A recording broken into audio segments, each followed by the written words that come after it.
दरम्यान तिकडे परभणीतील आंदोलन आणि हिंसा प्रकरणाची चौकशी सुरू झाली आहे। निवृत्त न्यायमूर्ती चौकशीसाठी परभणीत दाखल झालेत। भारतरत्न डॉक्टर बाबासाहेब आंबेडकर यांच्या पुतळा परिसरात झालेल्या अवमान प्रकरणासोबतच आंदोलनाची संपूर्ण माहिती घेण्यात येते आहे आणि त्यासाठी मुख्यमंत्री देवेंद्र फडणवीस यांनी नेमलेल्या चौकशी समितीचे प्रमुख निवृत्त न्यायमूर्ती विजय एल आचलिया हे परभणीत काल दाखल झालेत।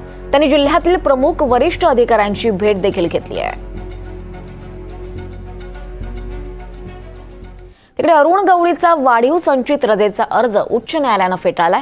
अंडरवर्ल्ड डॉन अरुण गवळी यांना संचित रजेवर असताना त्यात वाढ करण्यासाठी केलेली याचिका नागपूर खंडपीठानं फेटाळली आहे।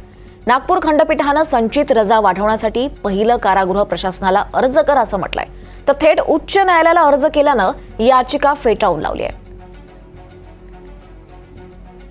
धाराशिवमधील ढोकेत कावळ्यापाठोपाठ कोंबड्यांनाही बर्ड फ्लू झाल्याचं उघडकीस आलंय। भोपाळ इथल्या प्रयोगशाळेत पाठवण्यात आलेले कोंबड्यांचे अहवाल हे पॉझिटिव्ह आलेत।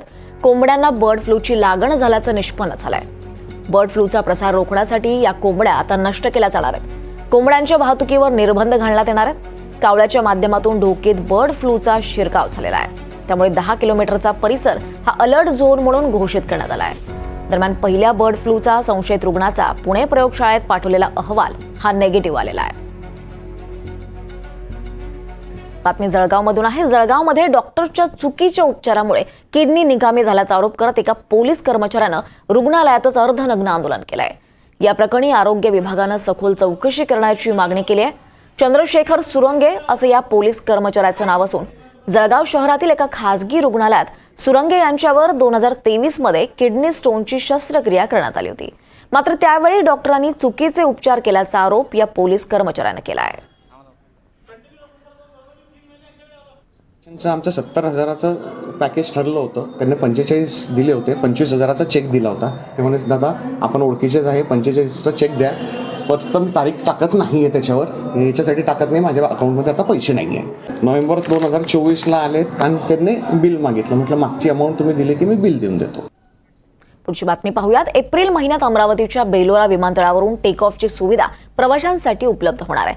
खासदार अनिल बोंडे यांनी या संदर्भात माहिती दिली आहे। नागरी उड्डाण संचालनालयाच्या परवानगीचं काम अंतिम टप्प्यात आलेलं आहे। खासदार अनिल बोंडे यांची विमानतळ प्राधिकरणाच्या अधिकाऱ्यांसोबत बैठक पार पडली आहे। यावेळी बोंडे यांनी विमानतळाची पाहणी देखील केली आहे।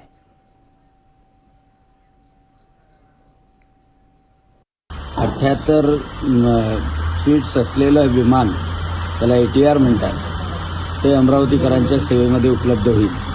आज मी पूर्ण पाहणी केली, आढावा घेतला आणि तंतोतंत सर्व गोष्टी DGCAच्या नियमाप्रमाणे पूर्ण करण्यात आलेल्या आहेत आणि त्यामुळे आता कोणतीही अडचण नाही। आणि म्हणून माननीय मुख्यमंत्री मार्च किंवा एप्रिलमध्ये हे विमानतळ निश्चितपणे सुरू करतील। त्याचा पाठपुरावा सुरू आहे आणि त्यासाठीच आज सर्व अधिकाऱ्यांची बैठक घेतली।